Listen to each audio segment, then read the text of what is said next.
The boy came out of the tree line at a dead run, arms pumping, hat long gone, screaming before he even reached the fence line of the Cooper ranch. They's drowned. All of them, drowned in the shaft, every last one.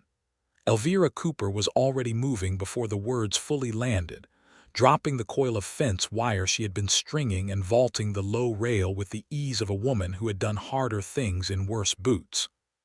She caught the boy by the shoulders as he stumbled into the yard, his chest heaving, his face streaked with dirt and tears.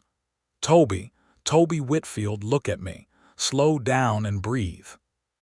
Ezekiel Calloway came around the corner of the half-finished barn with a hammer still in his hand, sawdust caught in the dark stubble along his jaw.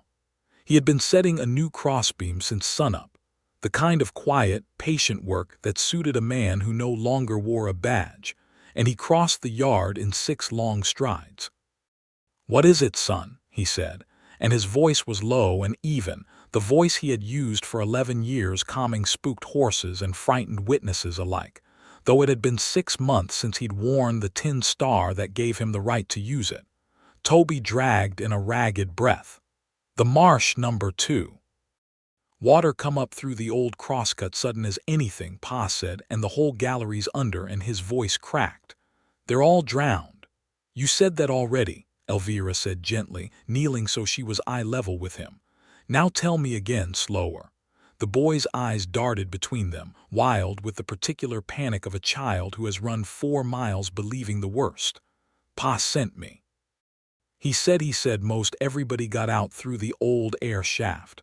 Only the far tunnel's blocked with fallen slate and there's men trapped behind it. And the water's still rising. And Mr. Marsh won't send for help because he says it'll spook the investors. And he stopped, confused by his own words. "But I told the Hendersons it was everybody drowned because that's what I thought when I was running, and now I don't rightly know what's true anymore." Ezekiel crouched down beside Elvira, and something in the set of his shoulders eased the boy's panic more than any words could have. "That's all right," he said. "Fear does that. Makes 2 different stories out of one bad thing. What matters is what your pa said last before he sent you. Can you tell me that part again, careful as you can?" Toby nodded, steadying himself against the sound of a grown man asking him to be brave and capable rather than simply upset. "Most got out. The far tunnel's blocked. Men trapped behind the fall, and the water's rising. And Mr. Marsh is telling folks not to go for the territorial mine inspector, because he don't want word getting back to Guthrie." Elvira's jaw tightened. She looked at Ezekiel over the boy's head, and in that single glance passed a decade of unspoken understanding between 2 people who had watched Gideon Marsh operate his mine like it was still 1870. And no one in Oklahoma Territory had ever heard the word regulation. "Saddle the bay for me," she told Ezekiel, already rising. "I'll take the boy up behind on Dutchess and we'll go by the creek trail, it's faster." "Elvira, don't tell me it's not my fight, Ezekiel Calloway. Half those men buy their flour and their salt pork from my well water and my garden when Marsh's company store runs them dry on credit. I know every one of their wives by name." She was already moving toward the corral, her boots eating up the ground. "You coming or not?" He was already moving too, faster than she was, because whatever else Ezekiel Calloway had given up when he handed in his badge that spring, he had never once given up being the kind of man who went toward trouble instead of away from it. They rode hard through country still dressed in the gold and rust of a mountain autumn, the kind of October that made a person forget how quickly Oklahoma Territory weather could turn cruel. The scrub oak blazed red along the ridges, and the cottonwoods down by the creek had gone the color of butter, and underneath all that splendor the sky to the northwest had a strange greenish cast that Elvira noticed and did not like, though she said nothing of it yet, because there was no time. The Marsh No. 2 coal mine sat in a fold of the hills 2 miles outside the settlement of Cedar Fork, a raw wound of black tailings and rickety headframes against the autumn color. Even from a distance they could hear the shouting, the clang of a bell being rung in panic, and see men and women crowded at the mouth of the main shaft while black water sheeted out across the mud in an oily tongue. Gideon Marsh stood apart from the crowd in a coat too fine for the setting, directing men with sharp gestures that accomplished nothing. "Get back," he was saying to a cluster of women. "Get back, there's nothing to see, the situation is well in hand."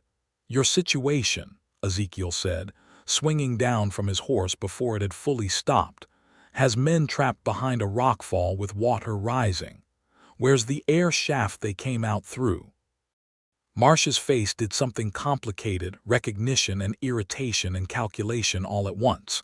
"Calloway, this isn't your concern. You're not the marshal anymore, in case that slipped your memory." "No," Ezekiel agreed. "But I still know how a mine drains, and you clearly don't, since you built your pump house on the low side of the ridge instead of the high side." He was already stripping off his coat. "How many men behind the fall?" "3," said a miner near the entrance, his face gray with coal dust and fear. "Amos Whitfield's one of them.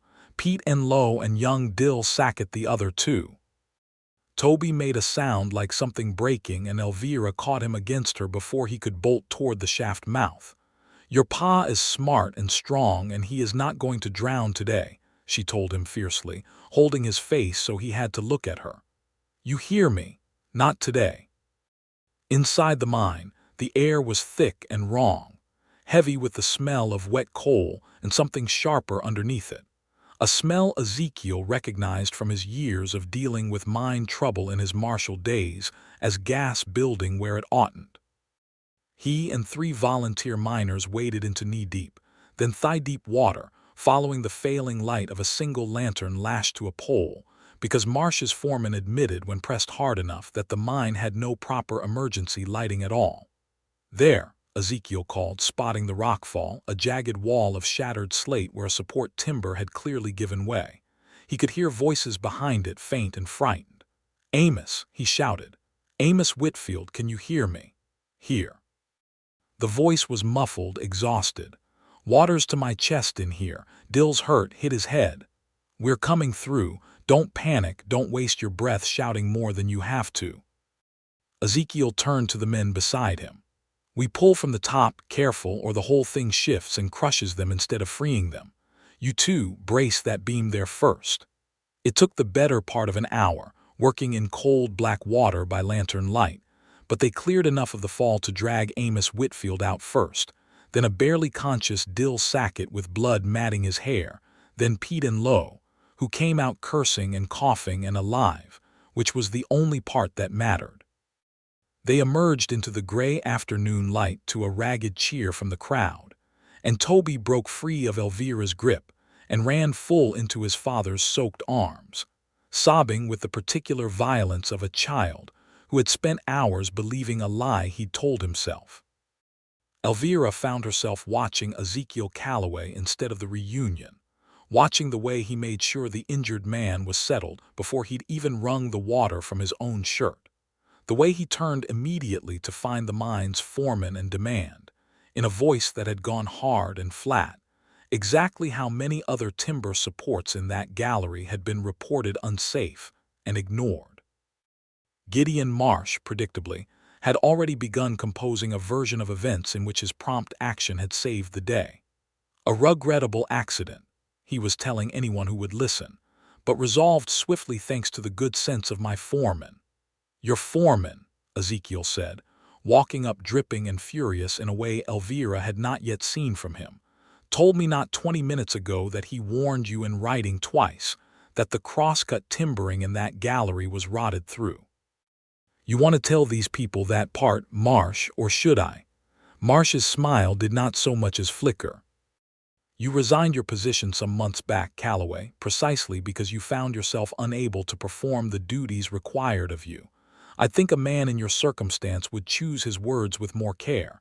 He let his gaze slide deliberately to Elvira. "Miss Cooper, I trust your ranch fares well this season. I do hope you've reconsidered my offer regarding the north pasture." "I have," Elvira said. "My answer's the same as it was in July and August, and last week when your surveyor tried to move my boundary stake 40 feet east while I wasn't looking. It's no, Mr. Marsh, and it will keep being no." Something flickered behind Marsh's eyes. gone as quick as it came, but Ezekiel saw it and filed it away the way he had once filed away the small tales of men who meant harm.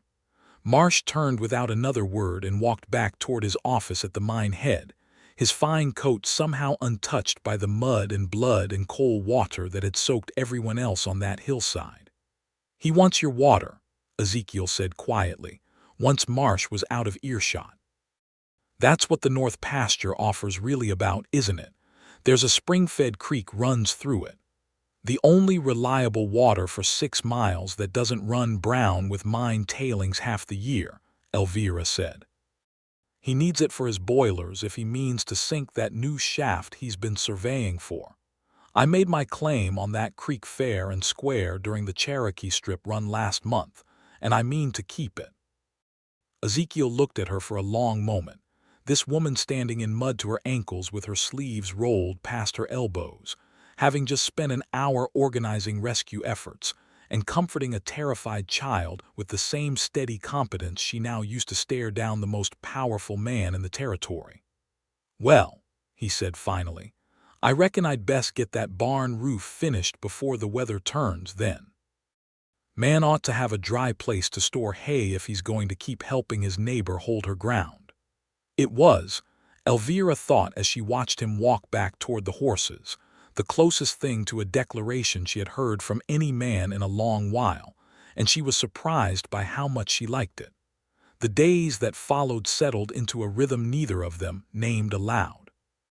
Ezekiel came each morning from the small rented room he kept above the mercantile in Cedar Fork, and he worked the ranch alongside Elvira as though he had always belonged there, mending fence, reinforcing the barn against the coming winter, hauling water for her small herd of cattle. He never asked for wages beyond his meals and a place to bed his horse, and Elvira, who had learned the hard way not to trust generosity from men who wanted something, found herself puzzling over why his kindness felt like nothing but exactly what it appeared to be. The town of Cedar Fork, meanwhile, had opinions about Ezekiel Calloway that Elvira heard second-hand from the women at the mercantile. "Shot a man dead in the street not 8 months back," old Mrs. Prout informed her, leaning over the flour barrels with the relish of a woman who enjoyed being the bearer of dark news. "One of Marsh's hired men, name of Dutch Rays." "Course, Calloway said it was self-defense," said Rays Drew first, "but a man doesn't just quit being marshal the very next week for no reason. Guilty conscience, if you ask me." "Nobody asked you," Elvira said, more sharply than she intended, and paid for her flour and left before Mrs. Prout could recover her composure enough to argue. That evening she asked Ezekiel about it directly, because she had never been a woman who preferred rumor to fact when the fact was available for the asking. They sat on the porch steps as the sun went down over the western hills, painting the sky in the deep orange and violet of a territory autumn evening, the kind of beauty that made a person forget, for an hour at least, how hard the coming winter might be. "Dutch Rays," Ezekiel said when she asked, and he did not flinch from the question, which she noted and respected. He worked for Marsh, collected debts from miners who fell behind at the company store.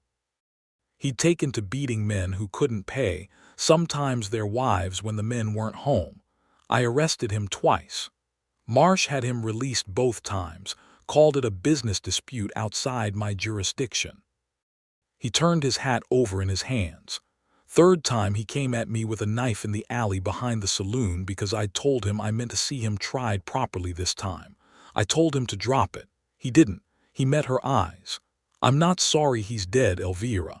I'm sorry it had to be by my hand, and I'm sorry it happened at all, but I won't pretend to you that I'd have done different." And the resignation. Marsh's counsel ordered me to clear the Whitfield boarding house of families whose men owed the company store more than they could pay come winter.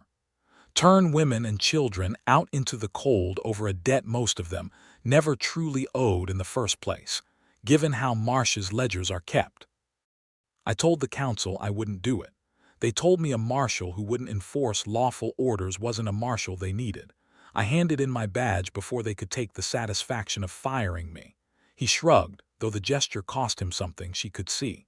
Folks in town mostly believe whichever story serves them. Marsh's version paints me dangerous and unreliable. Mine's just the truth, for whatever that's worth these days. Elvira studied him a long moment in the fading light. It's worth considerably more than gossip to my thinking, she said. I judge a man by what I've seen him do, Ezekiel Calloway, not by what Mrs. Prout heard from her sister's husband's cousin. And what I've seen you do is pull 3 men out of a flooding mine, and fix my barn roof for nothing but supper, and stand up to Gideon Marsh without so much as raising your voice. Something in his shoulders loosened, and for the first time since she'd known him, Ezekiel Calloway smiled at her without any wariness behind it at all. The trouble came a week later, riding in on 2 horses and wearing the particular arrogance of men sent to do a rich man's dirty work. Elvira was in the north pasture checking her fence line when she heard them coming, and she recognized the surveyor's tripod strapped behind one saddle before she recognized the men themselves. Miss Cooper. The lead rider, a thin man with a ledger book and an official-looking seal stamped on his papers, did not bother dismounting. I'm here on behalf of the Territorial Land Office to reconfirm the boundary of this claim, given some discrepancy in the original filing. There's no discrepancy, Elvira said. I staked this claim myself on the 16th of September, in front of 3 witnesses who will swear to it, and my deeds filed proper in Guthrie. Mr. Marsh has submitted evidence suggesting an earlier claim was staked on this ground prior to the legal opening hour, which would void your filing under the sooner clause. The man consulted his ledger with the theatrical care of someone who knew perfectly well he was reciting a lie. I'm to survey the disputed boundary and file a report. You're to move my stake 40 feet east, same as your man tried to do a month back, Elvira said, and she lifted the rifle she carried across her saddle, not aiming it, simply making its presence known. You can survey all you like from where you're standing. You take 1 step past that fence line, I'll consider it trespass on land I have every legal right to defend. The second rider, heavier and meaner looking, laughed. Ain't no law out here to stop us, lady. Cedar Fork's marshal answers to Mr. Marsh same as everybody else. That's where you're wrong, came a voice from the tree line, and Ezekiel Calloway rode out at an easy walk, his coat open, his hand resting near but not on his sidearm, radiating the particular calm authority of a man who had spent 11 years making troublemakers reconsider their choices without ever needing to raise a fist. I might not carry a badge anymore, but I know territorial land law well enough to tell you that a sooner claim allegation requires sworn testimony filed with the land office before any survey can proceed, not just a letter from a man with a grudge and a coal seam he wants. You've got no legal standing here. The thin man's certainty visibly wavered. Mr. Marsh said, Mr. Marsh isn't the law in this territory, whatever he's convinced himself of, Ezekiel said. You want to survey Miss Cooper's land, you bring papers signed by a territorial judge, not a company seal Marsh had made up in Wichita. Until then, I'd suggest you turn around before I write down both your names for the actual marshal's report I intend to file about attempted claim fraud. The heavier man's hand drifted toward his own gun, and for one taut moment the autumn afternoon went very quiet, birdsong stopping, wind stilling, the whole world narrowing to the space between 3 riders and a woman with a rifle. Then the thin man made the wiser calculation, gathering his reins. This isn't finished, he said, though the words had no force behind them anymore. It surely isn't, Ezekiel agreed pleasantly, but it's finished for today. They watched the 2 men ride off toward the mine, and Elvira let out a breath she hadn't realized she was holding. Thank you, she said. Wasn't anything you couldn't have handled. He nodded at the rifle. You had it well in hand. Maybe, but it's a different thing having someone ride up alongside instead of watching from a distance to see how it turns out. She looked at him directly.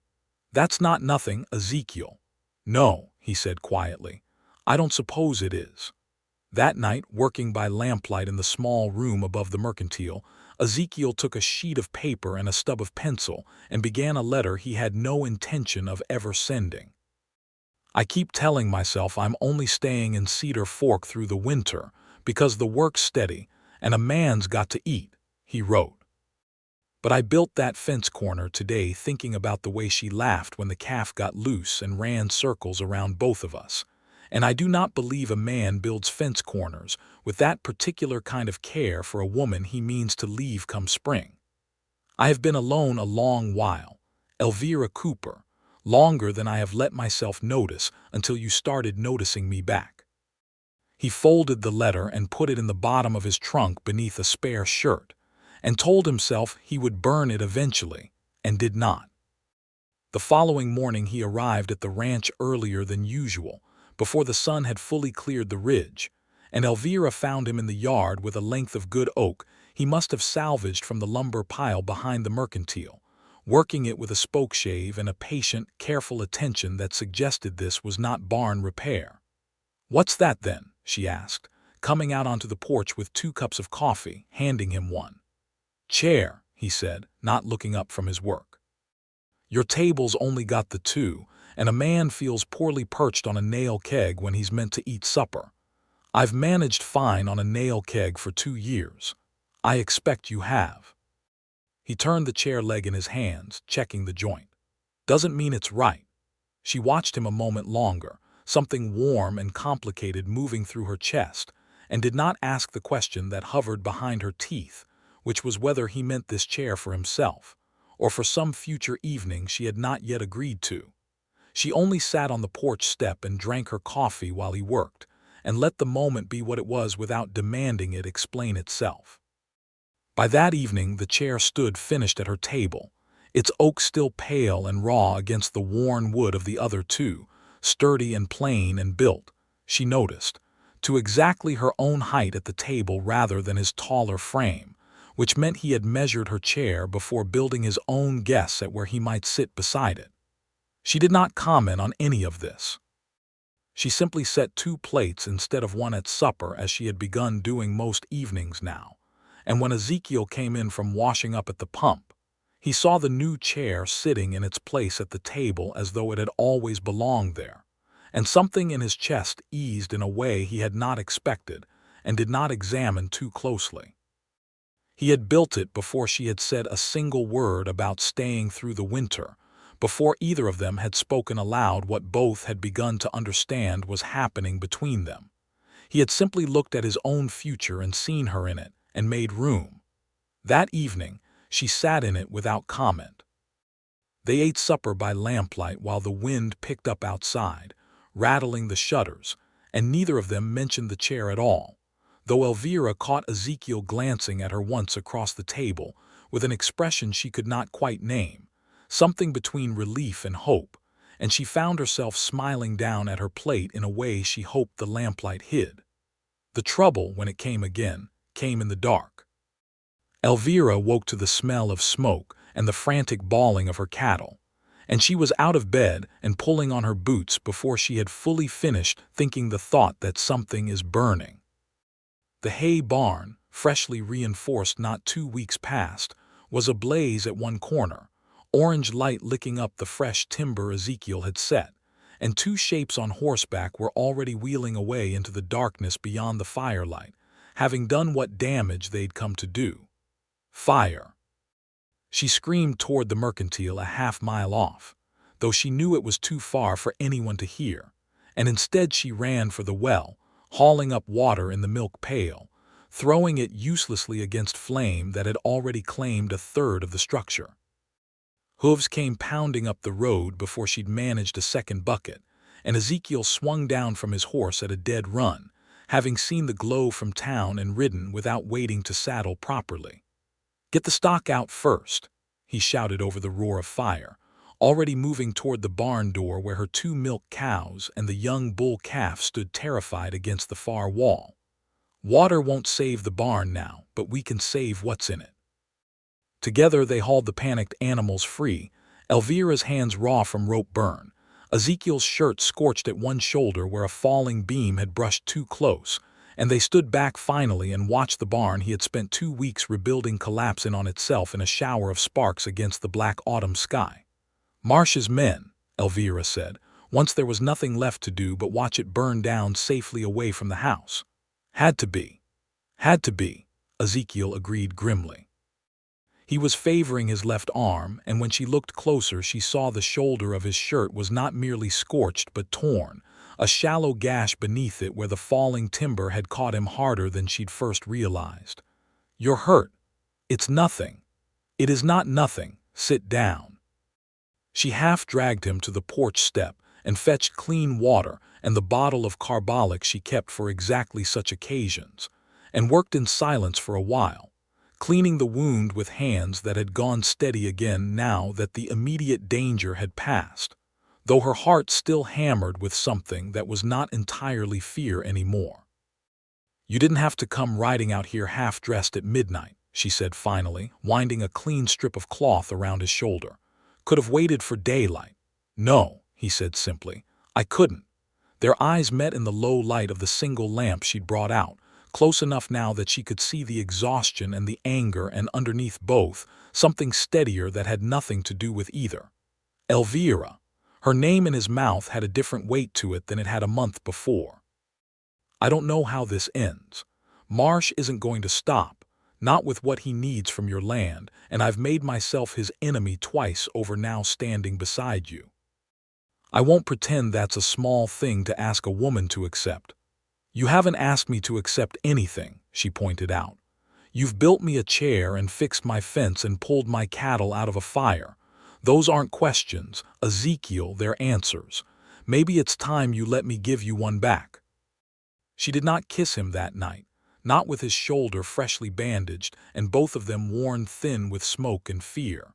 But she let her hand rest over his on the porch step a long moment, and neither of them pulled away. And it was enough, for now, to be a promise neither had yet spoken aloud. The frame came 3 days later, delivered not by Marsh himself but by his lawyer, a narrow, careful man named Whitcomb who arrived in Cedar Fork's single street with a paper bearing the territorial seal and an expression of practiced regret. "Mr. Calloway." Whitcomb found Ezekiel at the mercantile, buying nails for the barn he had already begun rebuilding.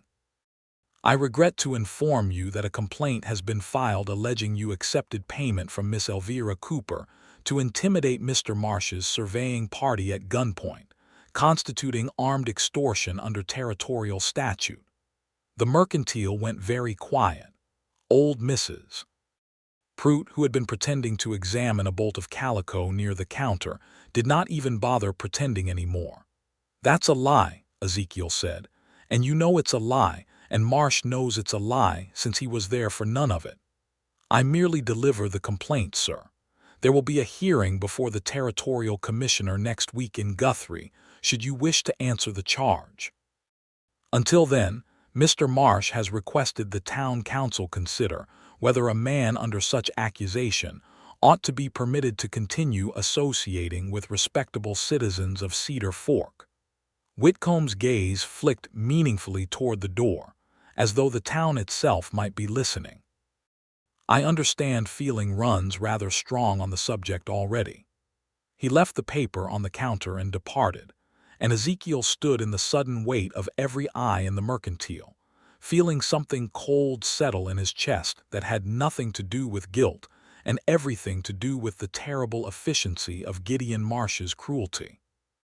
He rode out to the ranch that evening to tell Elvira himself, before she could hear a twisted version from anyone else, and found her already waiting on the porch, her face pale and set. "Someone already told you," he said. "Toby's mother stopped by. Said half the town saying you took money to threaten Marsh's men off my land, and the other half saying I paid you to run Marsh's whole operation into the ground out of spite for the offer he made me." She stood, arms crossed against the evening chill. "2 different stories, same as that boy running down the road with 2 different accounts of the same flood. Except this time I can't tell which fear is talking and which is the truth." The words landed harder than she perhaps intended, and Ezekiel felt something in him go very still. You think I might have. I don't know what to think, Ezekiel. That's the trouble. Her voice cracked slightly, the first real crack he had seen in her since the day they'd met. I've defended this land alone for a year. I don't know how to trust a man's word over a lawyer's paper with a territorial seal on it, not when the man in question already admits he shot someone dead and quit his badge under a cloud before I ever knew him. So you'll believe Marsh's lie over my word, then? I didn't say that. But she hadn't said the opposite either, and they both heard the silence where that certainty should have been. I'm going to Guthrie, Ezekiel said finally, quiet and controlled in the way of a man holding something much larger very carefully in place. I'll answer the charge before the commissioner myself, and I'll bring whatever proof I can find that Marsh manufactured it. If that's not enough for you, Elvira, then I reckon there's nothing more I can say tonight that will be. Maybe that's for the best, she said, and hated the words even as they left her, but pride and fear together made a poor foundation for backing down, and neither of them in that raw moment found the grace to try. He rode away into the deepening dark, and Elvira stood on her porch a long while afterward, looking at the empty chair at her table through the window, and wondered if she had just made the greatest mistake of her life or protected herself from making one. The next morning, she made her own decision. If Marsh meant to attack her claim through the Territorial Land Office, she would go to Guthrie herself and defend it properly, with witnesses and paperwork beyond what any lawyer could twist. She packed a bag, arranged for Toby's father, freshly recovered and grateful beyond words for the rescue, to look after her cattle in her absence, and set out on the 2-day ride to the territorial capital with her deed, her witness affidavits, and a heart that ached in a way she refused to name.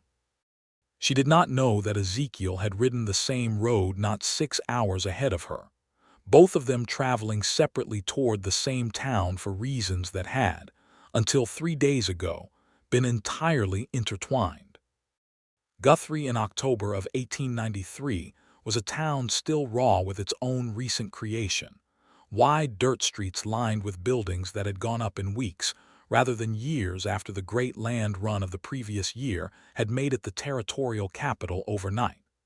It smelled of fresh-cut lumber and horse dung and ambition, and into this chaos rode 2 people separately nursing the same wound.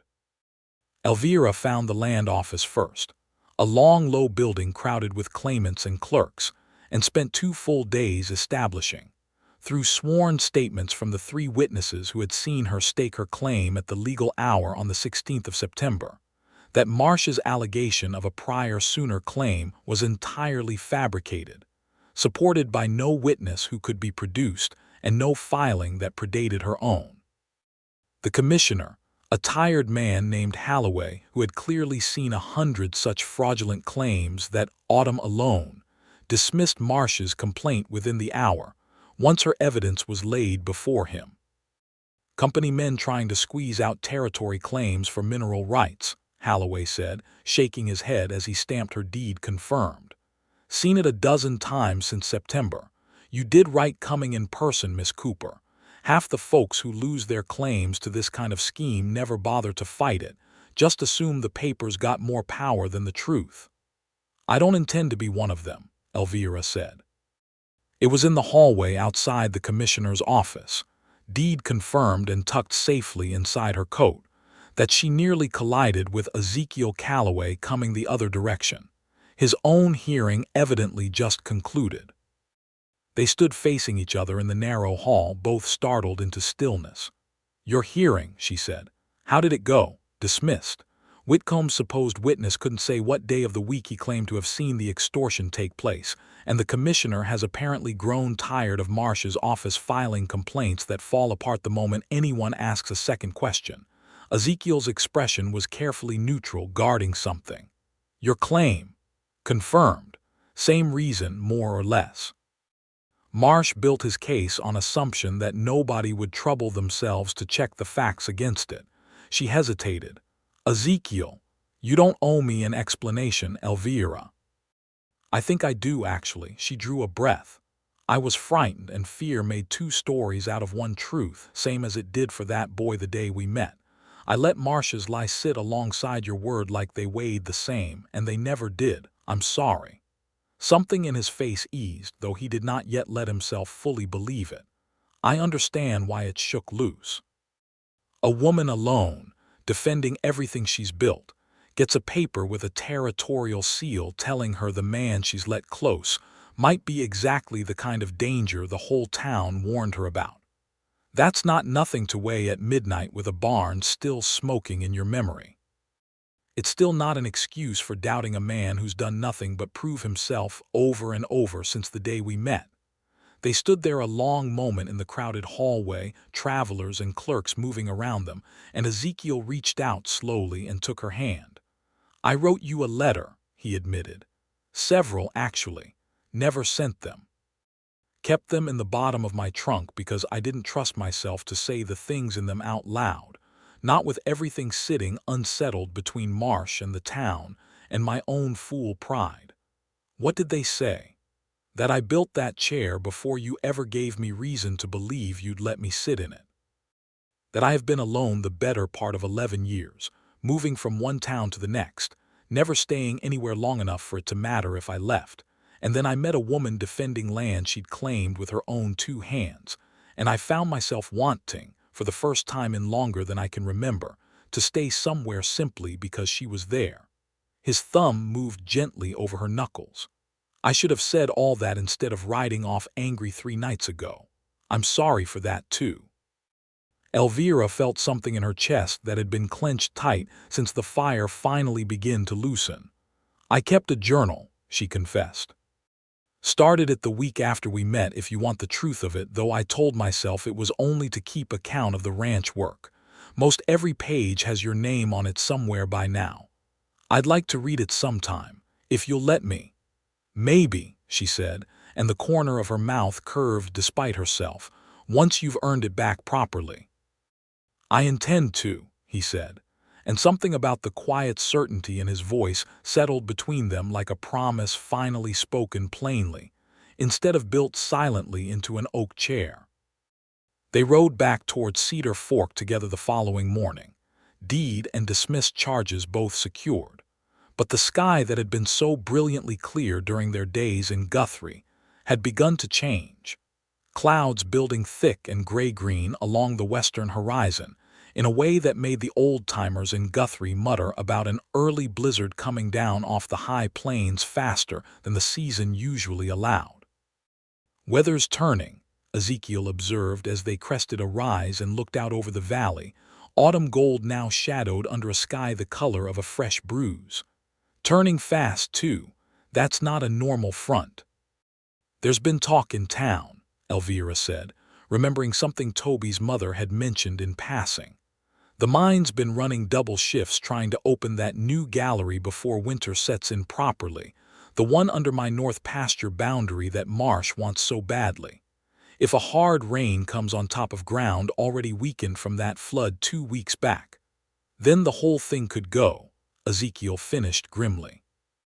"Rotted timbers, unrepaired since the last flood, a shaft dug too close to a rising creek, and now a storm coming in faster than anyone expected." He spurred his horse faster. "We need to get back." They rode the last 15 miles hard, racing weather that had teeth in it now, wind picking up cold and sharp from the northwest, the brilliant autumn color around them starting to look less like beauty and more like a warning nobody had heeded in time. They reached the outskirts of Cedar Fork just as the first hard rain began to fall, and found the town already in an uproar, men running toward the mine with lanterns and rope, women standing in doorways with their hands pressed to their mouths. "What's happened?" Ezekiel demanded of the first man he reached. "Creeks overflowed straight into the new gallery," the man gasped. "Whole thing's flooding fast, and there's men still down there working the double shift Marsh ordered, near 30 of them by my count, and the water's coming up quicker than anybody figured possible." Elvira felt her stomach drop. "Toby's father, Amos, is he down there? Most of them are. Marsh wouldn't let them stop the shift even with the storm coming, said he needed that gallery opened before winter no matter what the sky looked like." Ezekiel was already moving, stripping his coat, checking the rope coiled at his saddle. "Elvira, I need you to organize everyone up top. Get lanterns, get rope, get every able body forming a line to haul debris and hurt men clear of that shaft mouth. You know this land better than anyone here. You'll know where that creek water is going to run and how fast it'll rise. I'm coming down with you. Elvira, I know the old survey lines on this whole valley better than any man in this town, Ezekiel Calloway, including exactly where the original creek bed used to run before Marsh diverted it for his mill pond. If that water's backing up somewhere unexpected, I might know why faster than you will." Her jaw was set in the way he had learned meant there was no arguing further. "We go together, or I go alone. Your choice." He looked at her a long moment, rain already darkening her hair, and something in him that might once have insisted on protecting her from danger by keeping her clear of it recognized instead that she was not asking his permission, only his partnership. "Together, then," he said, and they went down into the mine side by side. The scene below was chaos given shape by rising black water, lanterns throwing wild shadows against timber supports that groaned audibly with each surge of the flood, men wading chest-deep already in the lower galleries, shouting names into the dark. "The new galleries this way," a coughing miner told them, pointing toward a side tunnel where the water ran fastest. But the supports down there were never properly set. Everybody knew it. Marsh just wouldn't spend the money for good timber. A groan of shifting rock echoed from somewhere deeper in the mine, followed by a distant crash that sent a fresh surge of muddy water rushing past their knees. "That's a support giving way," Ezekiel said grimly. "We don't have long before the whole gallery comes down." "Elvira, where would that creek be backing up from, if it's not draining the way it should?" She closed her eyes a moment, picturing the old survey maps she had studied when she first staked her claim, the shape of the land before Marsh's mill pond had reshaped the water's natural path. "There's a low channel runs along the eastern boundary of my property. Used to be the main creek bed before Marsh dammed it for his mill. If that dam's given way in this storm, all that backed-up water would be pouring straight down into whatever's the lowest point in the mine," which her eyes opened wide. "Which is exactly where the new gallery sits." He dug his newest shaft into the old creek bed itself. "Then that whole tunnel's going to flood entirely, not just partially, and soon." Ezekiel turned to the miners crowding behind them. "We need every man out of that new gallery now, not in 10 minutes now. Anyone who knows the layout, lead the way." They pushed forward through water now waist-deep and rising with frightening speed, lantern light flickering wildly against black walls, the groan of failing timber growing more frequent and more ominous with every passing minute. "Here."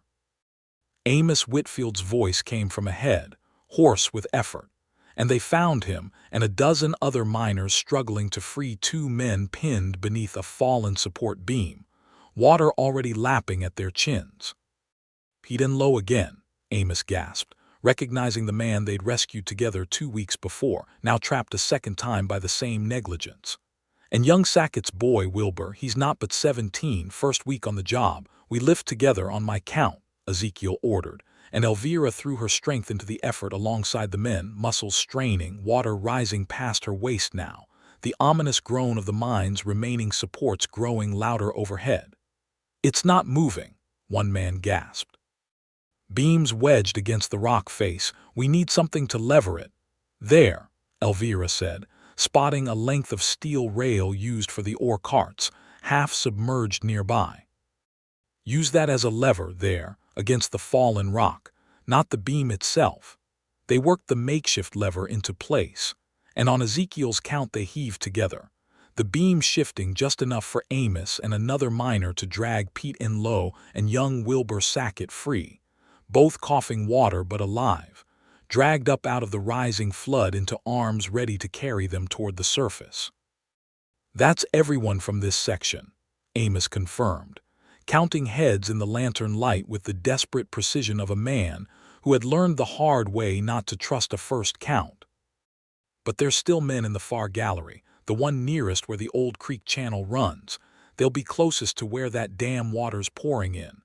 Another groan, deeper and more violent than before, shuddered through the mine, dust and small stones raining down from the ceiling. "That's the main gallery support," Ezekiel said, his voice tight with urgency. "We've got minutes, maybe less. Elvira, get these men topside now. I'll push on to the far gallery. Not without me you won't." She was already moving past him, lantern held high. "You need someone who knows the old channel to guide you through fastest, and that's me. We're not doing this the way we almost did 3 nights ago." Ezekiel, arguing about who gets to be brave alone. "We go together or not at all." There was no time left to argue further, and something in him recognized, with a clarity sharpened by danger, that he did not want to argue it anyway. They pushed forward together through water now chest-deep, following the sound of frightened voices ahead, the mine groaning and shuddering around them like a living thing in its death throes. They found the last 6 men trapped in the far gallery, water rising fast around a section of collapsed ceiling that blocked their only easy retreat. "There's a service crawlway," one of the trapped men shouted, pointing to a narrow gap along the tunnel wall barely 2 feet high. "Used it once during construction, comes out near the old ventilation shaft, but it's tight and the water's already halfway up it." "It's our only way," Ezekiel said, assessing the collapsed ceiling with a grim glance. "That main fall isn't clearing before this whole gallery comes down. Everyone through the crawlway now, fastest man first to help pull the others through on the far side." One by one, the trapped miners squeezed through the narrow, flooding passage, Ezekiel and Elvira holding the lantern and helping each man navigate the tight space, until only the 2 of them remained, water now at chest height and rising with alarming speed, the groan of failing timber overhead growing into something like a scream. "Go," Ezekiel said.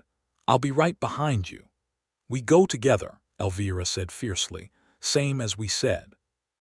They pushed through the crawlway together, scraping raw against rock, water closing over their heads for terrifying seconds at the lowest point of the passage, until they emerged gasping into the old ventilation shaft just as, behind them, the entire gallery gave way in a thunderous collapse that sent a shockwave of displaced water and air rushing through the crawlway they had just escaped. They scrambled up the ventilation shaft's rough-hewn ladder rungs, emerging finally into the driving rain of the surface world, coughing and soaked and utterly, gloriously alive, into the arms of a crowd that had gathered to count survivors with growing desperation as the mine continued to groan and shift below them.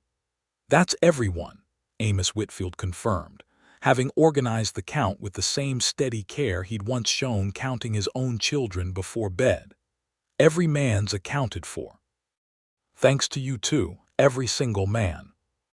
Gideon Marsh stood at the edge of the crowd, his fine coat finally soaked through like everyone else's, his face pale as he watched his mine collapse in on itself beneath the storm, $30,000 of company investment. And more damningly, the physical proof of every safety violation he had ignored crumbling into the flooded earth in full view of half the town. "You," he said, finding Ezekiel among the survivors, something desperate and cornered in his voice now that his careful control had finally slipped entirely. "You did this somehow. You and that woman sabotaged my operation out of spite. Your operation sabotaged itself the day you dug a gallery straight into an old creek bed and refused to spend money on proper timber to save it," Ezekiel said, too exhausted and too relieved at 30 men standing alive in the rain to summon much heat for the accusation. "There's men here who'll testify, under oath if it comes to that your foreman warned you in writing about unsafe conditions on 2 separate occasions, and that you knew this gallery sat over the old creek channel and dug it anyway to save the cost of proper surveying. That's slander." "It's the truth, Mr. Marsh," Amos Whitfield said, stepping forward, his voice shaking with something that had gone past fear into a plain, clear anger. "I've got the letter my brother wrote you about the timber, kept a copy for myself same as he did, in case something like this ever happened. Half the men here have similar proof of debts you inflated at the company store to keep us tied to working your mine, no matter how unsafe it got. I reckon the territorial mine inspector's going to find quite a bit to occupy his time once word of this reaches Guthrie. Marsh's face had gone the color of old ash. He looked around at the crowd of soaked, exhausted, furious townspeople, at the collapsed ruin of his mine still steaming faintly in the driving rain, and seemed, for the first time since anyone in Cedar Fork had known him, to understand that his money and his careful lies had finally run out of road. "This isn't finished," he said, the same hollow words his lawyer's men had used weeks before, and this time there was no force behind them at all. He was gone from Cedar Fork within the week, having fled ahead of the territorial mine inspector's arrival, and the flood of debt fraud complaints that Amos Whitfield and a dozen other miners filed with the commissioner's office in Guthrie. Complaints that resulted, over the following months, in warrants for Marsh's arrest on charges of fraud and criminal negligence, that ensured he would not soon be welcome to conduct business anywhere in Oklahoma Territory again. The mine itself was placed under territorial receivership pending investigation, its remaining workers freed from the crushing weight of manufactured debts that had bound them to Marsh's company store, and Amos Whitfield, along with several other former miners, took up honest work on the ranches and small farms scattered around Cedar Fork rather than risk another season underground in a mine that had nearly killed them twice. Elvira's claim to the North Pasture and its spring-fed creek stood confirmed and unchallenged, the only water source for 6 miles now entirely her own to manage. And manage it she did, with the same careful competence that had first drawn Ezekiel Calloway's attention on the day they met. It was 3 weeks after the flood, with the mine's ruins already softening under the season's first true snowfall, and the brilliant gold and rust of autumn finally surrendering to winter's quieter beauty, that Ezekiel Calloway sat across the supper table from Elvira Cooper in the chair he had built for himself without ever asking whether he'd be welcome to use it. "I've been thinking," he said, "about that journal you mentioned in Guthrie. Have you now?" "I have. I'd still like to read it if the offer stands." Elvira considered him a long moment, firelight warm across her face, and then rose without a word and fetched a worn leather-bound book from the shelf near her bed, setting it on the table between them. "Page 43, she said. "That's the night of the fire if you want somewhere to start." He opened it carefully and read in her plain, careful handwriting. "I do not know when it happened exactly that Ezekiel Calloway went from being a man helping repair my barn to being the first thought in my head each morning and the last each night. But I find I no longer wish to fight the knowing of it, only the saying of it aloud, because saying it makes it a thing that can be lost, and I have lost enough in this life already." He looked up at her, something raw and unguarded in his face. "You're not going to lose it," he said, "not while I've got any say in the matter. Is that a promise, Ezekiel Calloway, or another chair built quiet before I've said what I mean to do? Maybe both." He reached across the table and took her hand, the same way he had in that crowded Guthrie hallway, except this time there was no storm of doubt hanging over either of them, only the quiet warmth of a house that had, somewhere in the last 2 months, become something neither of them had quite dared to call home aloud. "I love you, Elvira Cooper. I've loved you since somewhere around the 3rd day I spent mending your fence and pretending it was only the work I cared about. I built that chair because I couldn't picture a single evening after that I wanted to spend without you sitting across from me, and I was too much a coward to say so plain until you'd already decided it for both of us. I decided it the evening I sat down in it without a word," Elvira said, her voice thick with feeling she no longer saw any reason to hide. "I just didn't have the courage yet to tell you what the sitting meant. Tell me now. I love you too, Ezekiel Calloway. I love the man who pulled 3 miners out of a flood before he ever knew my name, and the man who stood between me and Marsh's surveyors without raising his voice, and the man who built me a chair before I'd said a single word about staying, because somehow you always seem to know what I mean to do before I've fully worked up the nerve to say it." She turned her hand in his, lacing their fingers together. "I want you to stay, Ezekiel, not as hired help and not as a neighbor who happens by. I want you here because it's where you want to be, same as I want to be here with you." "Then I suppose," he said, rising from his chair and coming around the table to pull her gently to her feet, "we ought to make it official and proper so the whole territory knows exactly where I've chosen to stay. Is that a proposal, Mr. Calloway, or are you just building me another chair I'm meant to sit in without comment? Both, if you'll have me." He smiled, and it was the same unguarded smile she had first seen from him on her porch the evening he told her the truth about Dutch Rays, honest and unafraid and entirely hers. "Elvira Cooper, will you marry me?" She answered him not with a word but with a kiss, warm and certain in the firelit kitchen while snow fell soft and silent outside the window, and whatever answer he needed beyond that, she gave freely, without hesitation, in the months that followed. They were married in Cedar Fork that December, in a ceremony small and plain by the standards of finer towns, but rich with the particular warmth of a community that had watched two people prove themselves, separately and then together, worth trusting through fire and flood, and every doubt that had tried to keep them apart. Amos Whitfield stood as witness, his son Toby solemn and proud in his best shirt, and half the town turned out despite the winter cold to see the former marshal who had refused a corrupt order, and the ranch woman who had defended her land against a corrupt man, finally choose, in full view of everyone who had once whispered about them both, to build a life together in the open instead of the shadows.